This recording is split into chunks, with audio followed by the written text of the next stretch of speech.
Hey, Christie. Hey there. How are you? Good. There you are without a tan again after coming back from vacation someplace tropical. It's because I've spent 5 hours underwater. You know this works. Jeez, do you even see the sun? Actually, believe it or not, the first couple of days I was fried because we're only 7 degrees above the equator.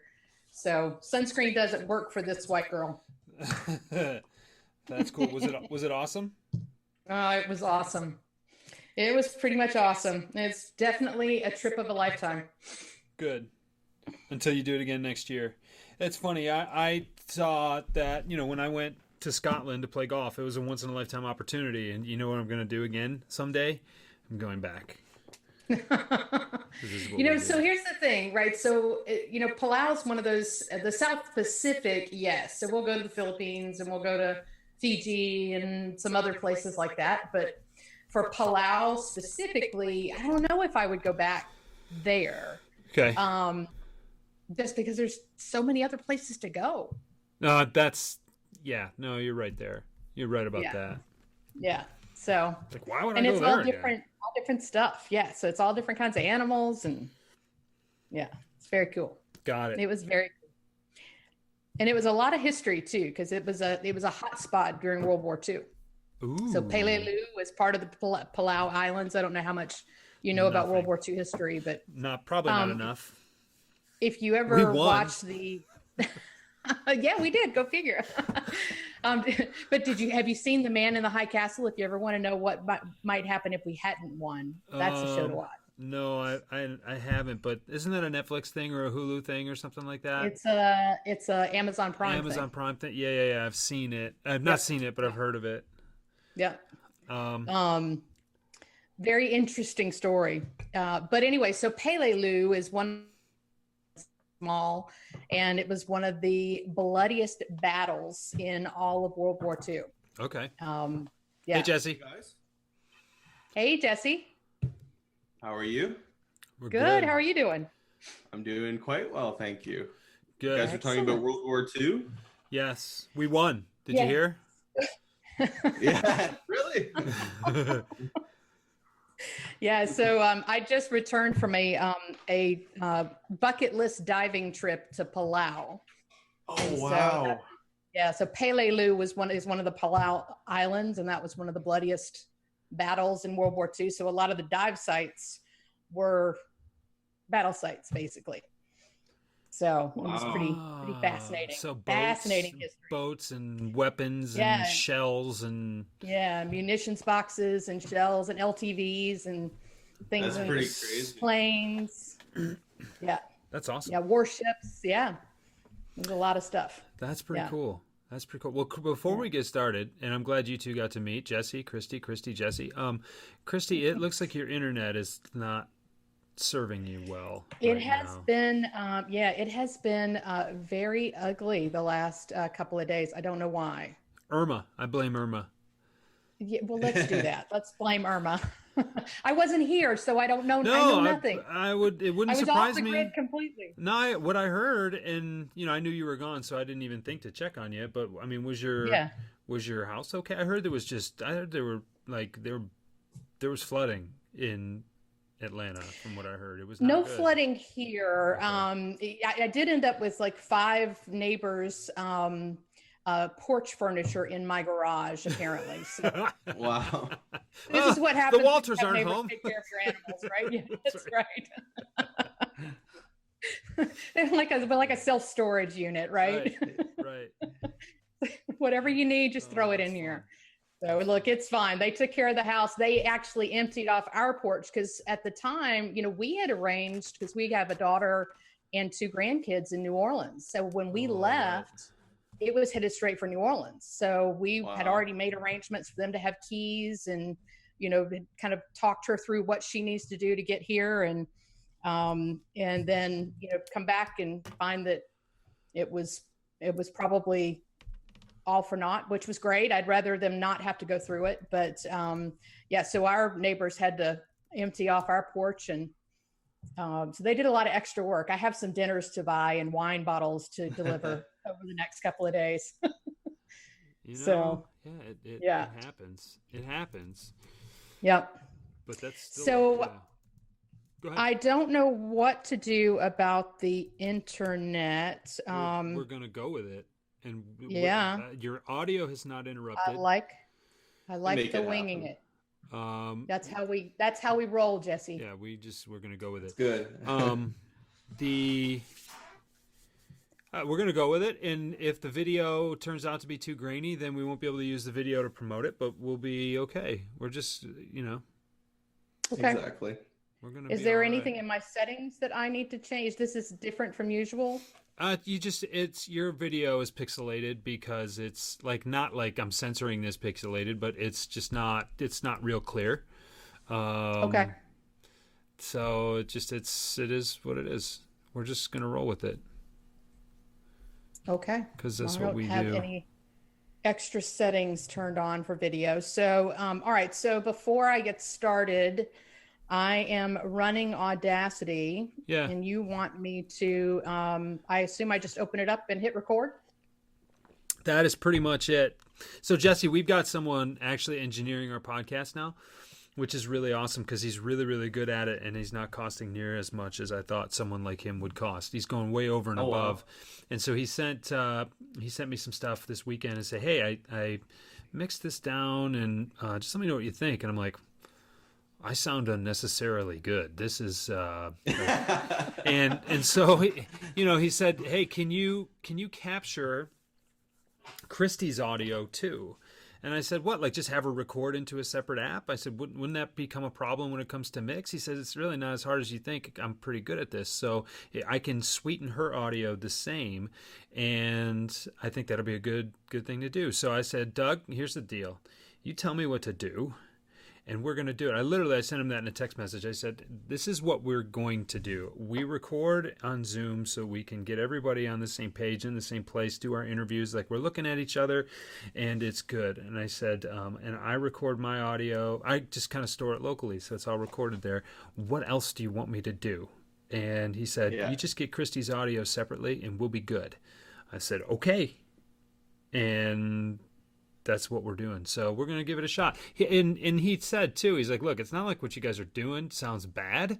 He just said, I can do this, so I feel like I should. And so that's how we're going. And I think, and Christie, what I was going to tell you, and I've got a call today at 3:15, so I won't be able to chat too long after we're done with good Mr. Perreault here. But I've got a strategic meeting with my marketing people next Wednesday. So if next Tuesday or sometime between now and next Tuesday, we can have a conversation about what we want to do with this podcast in 2018 so that I can make sure I'm communicating that to them. That would be good. Let's just plan that before we get on the call. Yeah. So I think, we're good. Jesse, you're the director of business development at Soap Media. Correct. And so I just want to make sure I can call you that. And then, we're just going to talk. We're going to talk for I think I put this in the invite. We go for 20, 25 minutes or so, and then we'll ask you, what are you inspired by? What's inspired you to do what you're doing? What's your why? What, do you have any books that you suggest? It's despite the fact that we tell that to everybody, people are still caught off guard by that question for some reason or another, and just wing it. That's fine. But you're naturally very effervescent and bubbly and personable, and you've got great stuff. So you don't need to be coached. Gotta love it when someone calls you effervescent, right? I don't know where that came from. That's an adjective right don't know there. Who I says love that? That's awesome. Thank you, Jeff. Yeah, so that's what we're gonna do, and we can start anytime. All right, let's roll. Back. If we're all ready, then Are you recording? not on the video. No. What would I do without you? We go through it all, and you'd have no video. It's funny because That's okay. there's a button to start recording immediately as soon as we open, but then what happens is we go for like 10 minutes while we're on, and then it's all just nothing, and then it takes up space. So I just try to streamline that, but cool. Absolutely. Right. Hey, welcome back, everybody. It's the Why and the Buy, if you didn't know that by now. I'm Jeff Bajorek here back again, the always lovely Christie Walters. How are you today, Christie? I'm doing fabulous. I'm excited for this conversation. I've been waiting for this one, Jesse. Oh, and Jesse Perreault is here. Jesse, how are you? I'm doing well, Jeff. Thanks for having me. Christie, good to see you. Good to Jesse see you too. Jesse is the director of business development for a company called Soap Media. They do things very clean. No, that's a terrible joke, but it's going to stay in the podcast anyway because it's just what we do here. No, it's Soap Media. What do you do, Jesse? So it's funny. I help businesses succeed online. That's the best way to describe what I do. And ever since I was little, I can get into that in a bit, but ever since I was little, I always was passionate about business and understanding how a business could succeed. So essentially what I do today is I combine technology and marketing. So I handle the digital marketing side of things. That's essentially the fundamentals. So understanding how to resonate a message with somebody, and then combining that with data, artificial intelligence, and combining those two elements makes us a really good force in the industry. So that's essentially what I do. And we work with a vast array of clients, our biggest client being the RCMP. So we've diversified in many industries over time. So that's the Royal Canadian Mounted Police. Am I correct in that? That's correct. So unless you Very are good, from another I planet, was racking my brain going Yes. through like, okay, You what does may- that acronym stand for? you may or may not have picked up from the accent or just by how nice Jesse is, but he is from our neighbors to the north in Canada. And the Royal Canadian Mounted Police, the Mounties, that's a pretty sizable organization to be working with. That's pretty cool. Anybody with royal in their name, and that actually means it, right? Yeah. So Yeah, I forgot about that you guys wouldn't be familiar with RCMP necessarily. No. Just my Canadian. our police drive cars. So it's a They do little too. bit different down here. But so, all right, how did we get here? Right now, Jesse reached out to me initially. We've been connected on LinkedIn for quite some time, but he reached out to me and said, "Hey, we're running into some of the same discussions here. We've got some similar ideas. Why don't we connect and why don't we talk?" And so we hopped on a Zoom call. I don't know, probably 6 or 8 weeks ago now, Jesse, and we just got to talking, and it became clear to me that you were someone who was going to be very beneficial for our audience to listen to because of what the main topic of our conversation was, and this idea of forgive me if this is just something so foreign to so many people, but genuine person-to-person connection when it comes to your networking. Everybody is a friend on Facebook. Everybody's a follower on Twitter. Everybody's a connection on LinkedIn. It's so easy to just click that button. But through that process, have we diluted what it actually means to be connected to somebody? And we had a good talk about that. So I think it's good to kind of rehash those topics for our listeners here. You mean it's not about Absolutely. collecting followers? Yes, Wait, it's what? always about collecting followers. Listen, we got a digital media guy here with us. He knows it's about collecting followers. It's really interesting though, and when you talk to people, they say, "How many followers do you have?" And I don't know. I've got 500 Twitter followers, and I've got 1,500 LinkedIn connections. That's all well and good, and it doesn't sound like a lot, and it's got to start somewhere. But then you start thinking, okay, what if I had 100 engaged followers? Is that worth more than 1,000 bots? Definitely worth more than 1,000 bots, but is it worth 1,000 people who don't have their attention set on you? And I don't know if there's a metric yet for engaged followers, at least on the basic platforms like Twitter and certainly on LinkedIn, but there's something missing between that engagement and just being a follower or a connection, and that is the actual exchange. That is the actual connection.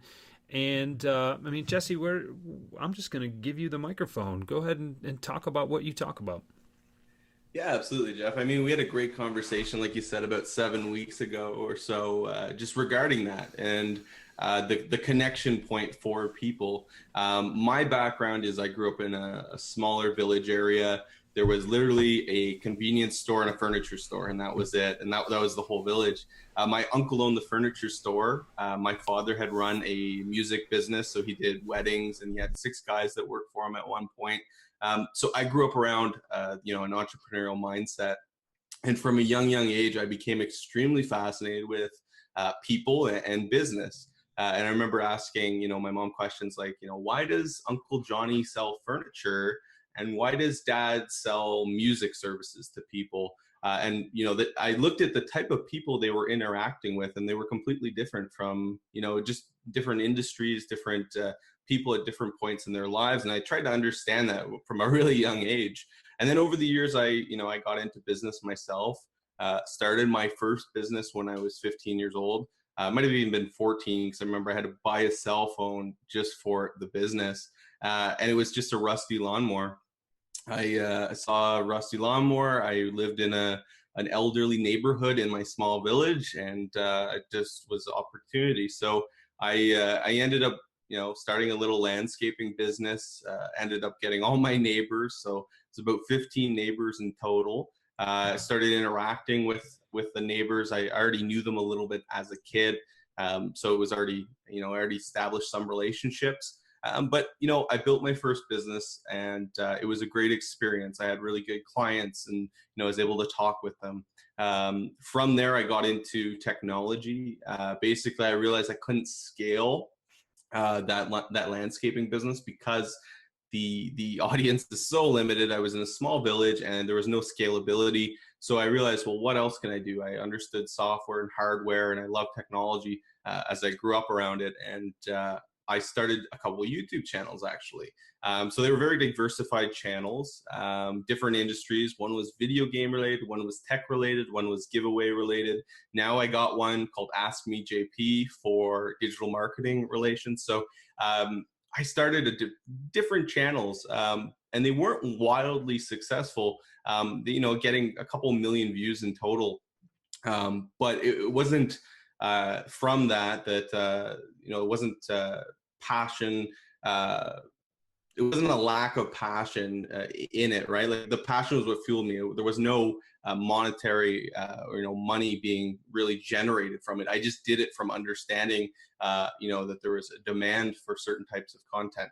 So I produced that, and I started to build brands over time.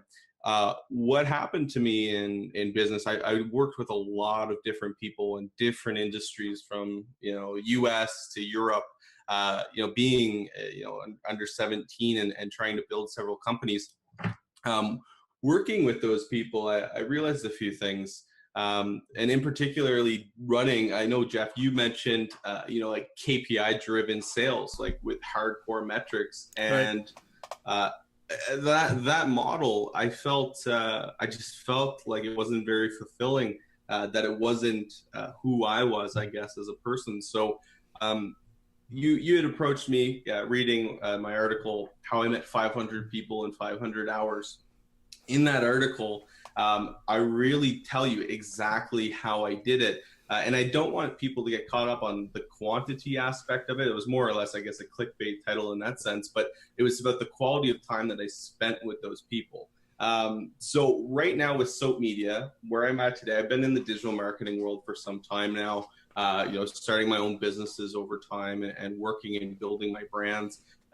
Where I'm at with Soap Media is basically we started about a year and a half ago with Ed McDonald. So he's the founder. Eventually will be passed down to me, which would be lovely. And he worked as an IT consultant, business analyst in the federal government, took this on as a side project, eventually was able to land clients like the RCMP. When he was able to build that, he realized he could leave the government, and I was looking at the time to get involved with an agency. So when he said that he's looking to hire somebody, he brought me in. So when he brought me into the company, I literally had 6 months to cover my salary, basically. And it was just, you either do it or you're it's not going to happen, right? So there was a lot of pressure, a lot of stress, a lot of weight on my shoulders, kind of thing. And I figured, having experience in sales and such over many years, I figured I can approach it in the manner of, KPI driven sales, but that's not going to be effective for me. What I wanted to do was to just connect with people and listen to them. So like a few people that I absolutely love is Simon Sinek, Start with Why, Dale Carnegie, right? How to Influence People and Win or Friends, right? So those kind of authors really impacted my decision to go out and build this company in a different way. And that was to essentially just meet as many people as possible and listen to them and have a good conversation with them. And that was literally the entire sales structure that I had built for the company. And we're a year and a half later, and I still have my job, so that's always good. So you've brought home enough awesome bread. Yeah. So Jesse, how do you decide who's on that list of 500? Absolutely. So, when I originally started, I absolutely did segment my list. So I wanted to meet people that were obviously somewhat authoritative in the company. So owners, presidents, CEOs, things like that. But over time, that criteria actually kind of changed. I just started to simplify it. It wasn't even filtering it anymore. Anybody who wants to sit down, I'll sit down with you. Whether you're in a role of sales or of operations, I realized that no matter who it is, they always know people, and it doesn't matter what their title is at the end of the day. I've learned some of the best things ever from people that aren't owners or CEOs that are in sales like me. So the way I see it too is, so I started by filtering, of course, with the owners and everything, and over time I met anybody possible because I realized the value in just meeting anybody.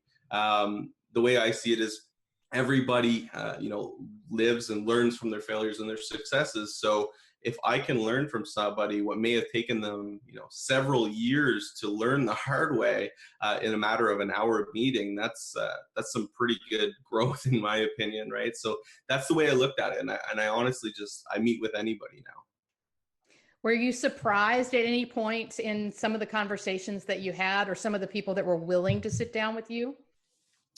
Absolutely. So it's funny. A lot of the conversations that I had with people would actually get, kind of emotional. People would eventually open up. And I remember having one guy who, I remember very clearly when we were talking, he was running a photography business, and he was in the military before this. And, we're just having a good conversation. And I asked him, this is later on after I got to know him a little bit. I just asked him, why'd you get into photography? After you left the military, he's on a pension and everything, so he can do what he wants, but he picked photography. Why did he do that? So he told me that photography was the light to the darkest times in his life. So things like that you wouldn't expect somebody to tell you. Those are the kind of conversations that I had with people, and then eventually I was able to sit down with somebody, and when I sat down with them, I knew that, within the last month, I already sat down with at least 5 people that person knows. So it was really interesting seeing firsthand how people are connected and how people network. They mentioned something, and I'd be like, oh yeah, Jimmy, I met him last week or something. And they'd be like, really? And just things like that. So, and over time I was able to build it up, and I was eventually able to meet a good amount of influencers and such, a lot of really well-known people in the Ottawa area that are in business, etc. And it just started by meeting anybody. So I think that's really powerful what you said, and I don't think that I know I don't want it to be missed. You sat down with someone you'd never met before, and within an hour, you're having emotional conversations with them. 1, you got them to commit to an hour. 2, that hour was not talking about last night's box scores or the weather or the Canadian Prime Minister or whatever it was. You had real, deep, personal communication with these people that you had just met. There is a lot to be said about that. And I think that, and one of the things that you got to in your article was, look, I'm not trying to sell you something. I just want to get to know you.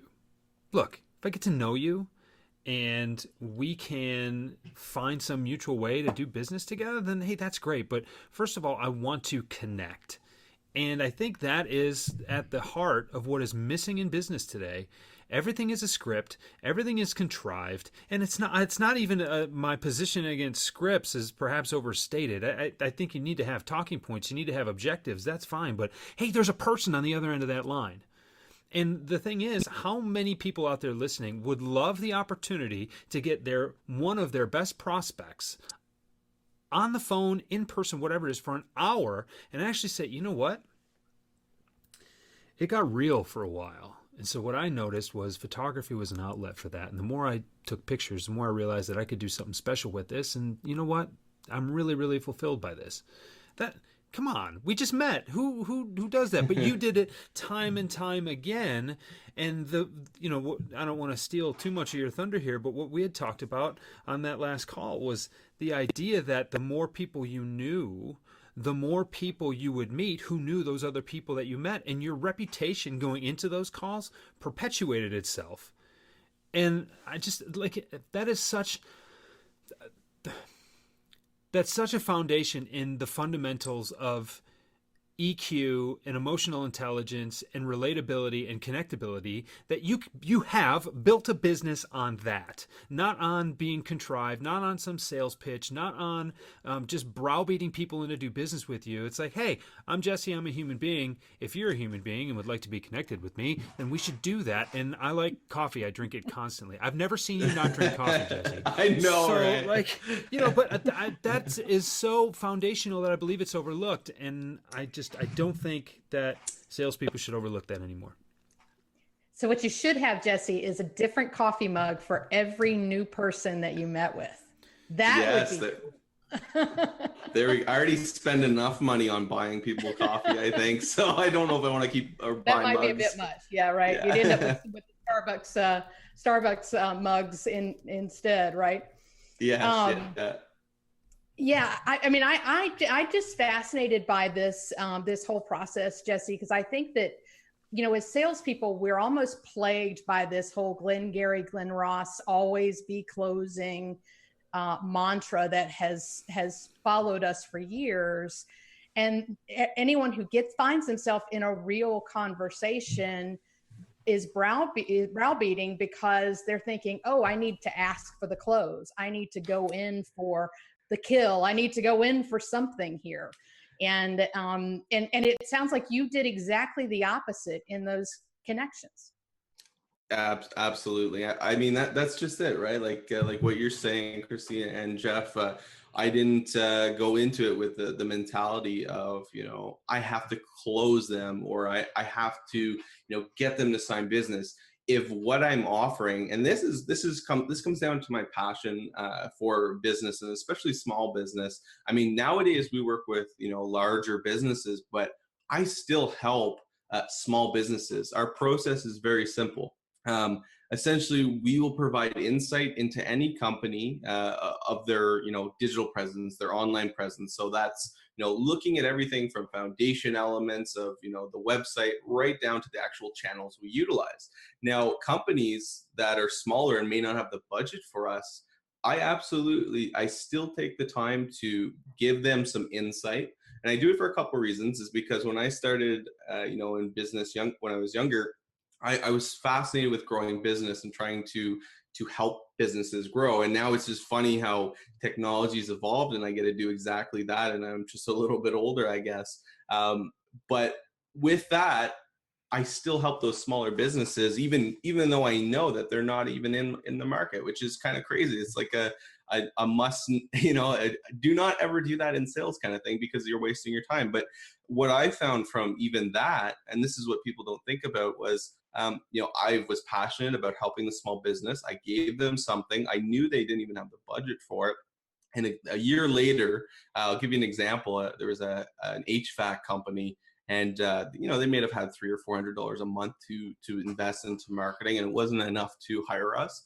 But what I did for them was I prepared, kind of some insight into what I would foresee, kind of low hanging fruit of their online presence. So, a couple things they could change that would impact it pretty significantly. So I left that in their hands, and I pointed them in the direction of, some people that they might be able to outsource to or something like that. And they did it. And a year later, I got a message from that family. Actually, it was a family-run business, and I got a message from them saying, "Hey, Jess, we applied a lot of the things you gave us a year ago. We're in a much better position now. We would love to work with you guys, as you've been in the back of our mind as we applied it." So, like, it's just it's interesting. We never, we don't go into it with that mentality of, having to close. I go into the meeting. If I can help you, I will, and vice versa. Like, I'm always listening. So it's never a meeting of like a one-sided meeting, right? It's not me pitching something. It's me getting to know those people. And then, if I get to know them, then I'll tell them, well, maybe I can help you with this. It's free, right? Like, I'll give you the insight, and then I leave it in their hands. Like, there's no pressure or anything like that. And we've built a considerable amount of business from that, is just having those good conversations, delivering the free insight, and then leaving it up to them kind of on, and I'll nurture them.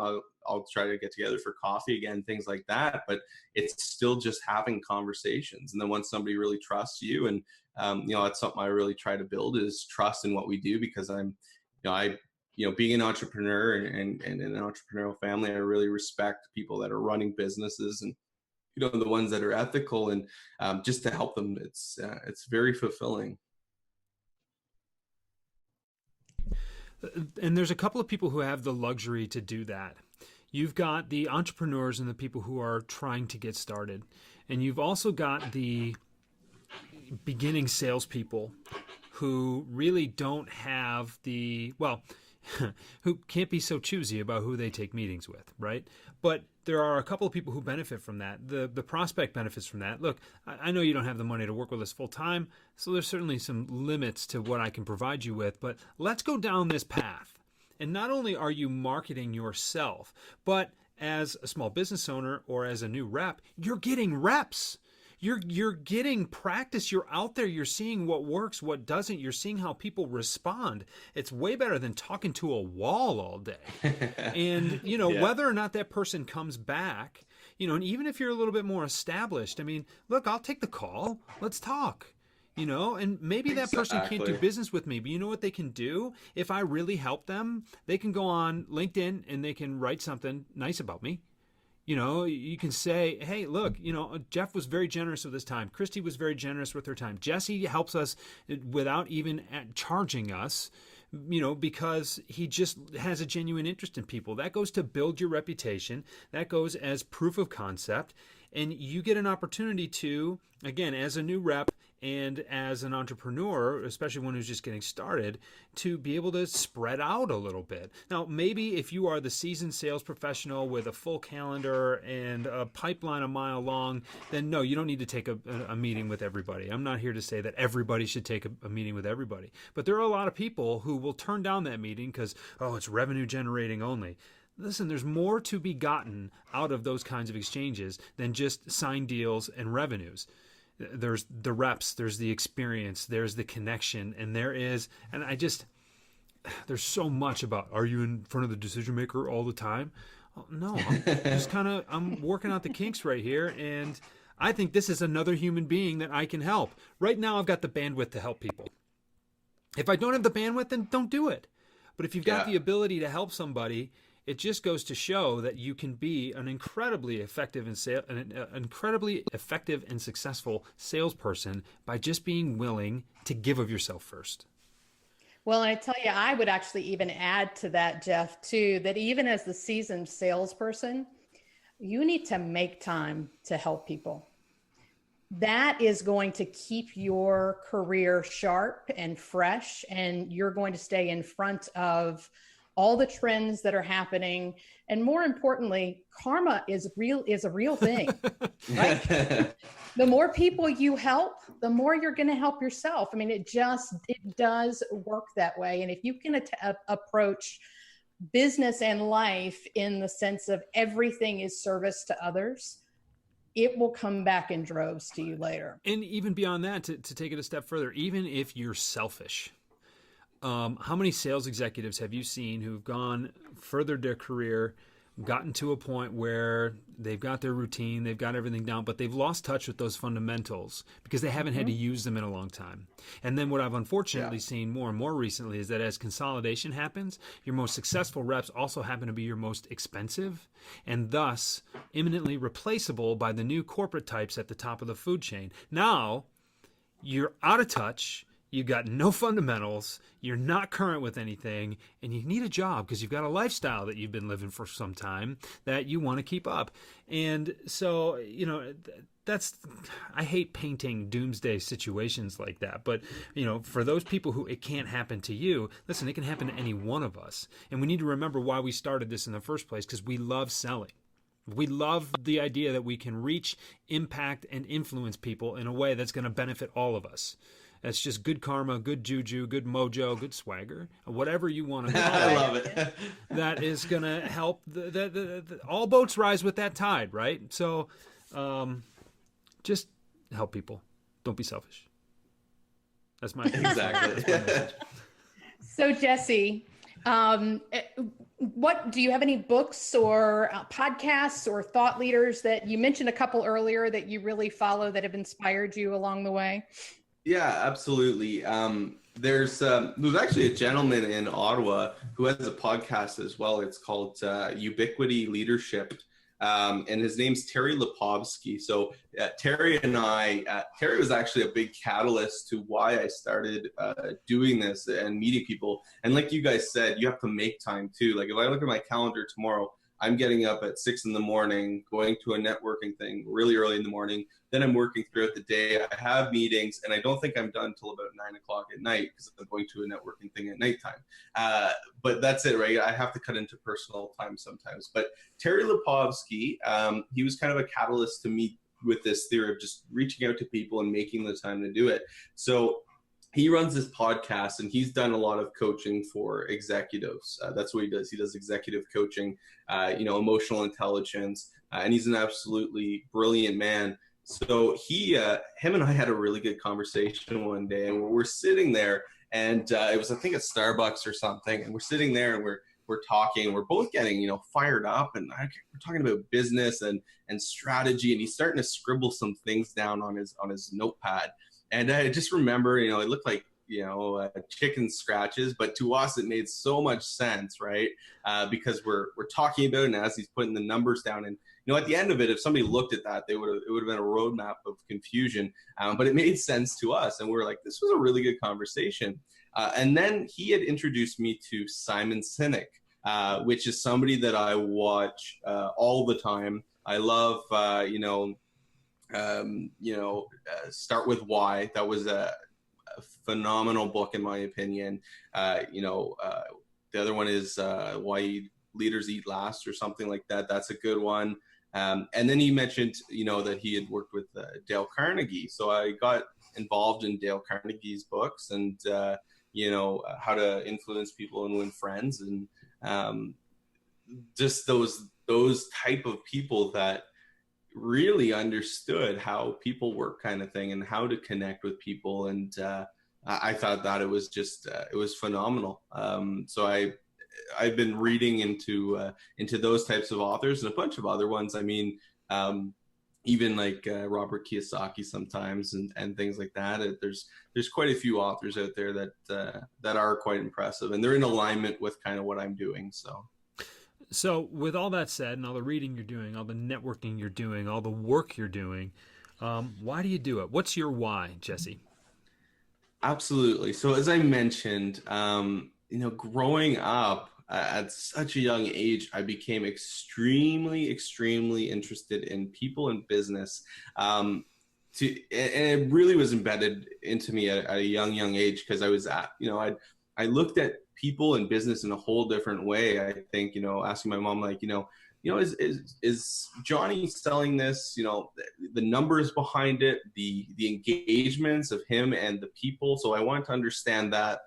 And then I thought, well, you can generate, a good life in business for yourself. So I thought, well, what would a perfect life look like, right? So I think there's certain elements in life that everybody needs to address, and it's your health, your financial stability, things like that. There's many different elements. So that's kind of what I saw myself doing. I mean, I don't know if I told you this, Jeff, but with I worked in insurance for a little while. So I have an LOQP and an OTL license, so I can sell life insurance, home insurance, auto, because I thought if there's any industry it's not going to die, it's insurance. But at the end of the day, it wasn't an extremely fulfilling thing. And this is in alignment with what Dale Carnegie preaches, is that the people, we think about how we feel. We do things because of the way that we feel about those things. So when I felt in insurance that I wasn't extremely passionate about it, I realized I got to stop here and pursue something that I'm passionate about. So I don't want to be looking at a clock and wishing the day was done. I want the day to flow by seamlessly, which it does now. Days go by extremely quick. It's really interesting how that changes once you get into something of passion. And then when I was in insurance, I was doing the same thing. I would go home and I would look up, the latest Google changes in their algorithm, how businesses are changing their websites to better affect mobile. And I loved how business had integrated using technology. So nowadays I get to do what I did when I was a little kid, basically, and try to understand businesses. But I do it on a much higher level, and I utilize technology to support that. And every day is fulfilling. And I know that I'm helping people grow their business. I've always wanted to, I've grown my businesses, and I've always wanted to grow businesses that are providing value to people. So nowadays I get to do exactly that. I get to, have a bit of time myself. I get to, I'm going to be working on a family and, health, and it's exactly where I feel like I should be. Right. So, like I said, every day it flows. There's never a day that goes by and I'm like, oh, it's 3 o'clock. I got to stop. It's 6:30. I'm going to get this, project out to my client because that client means a lot to me. And I want them to, feel like I over delivered on this. Right. And then what I get in return is amazing feedback from clients. Having clients tell you like, wow, this is amazing. You've changed their whole business. I've had clients that were at a valuation of $500,000. They're now worth $3 or $4 million. So, and a lot of that is driven from what I do. So because I know the power in what it is that we do as a company, and how fulfilling that is to, when I was younger, of what I wanted to do, it's just interesting how it's come to be. And that's how I think, your why, right? You're in it's why I do it, is because it's extremely fulfilling. I love it. It's a passion of mine like no other.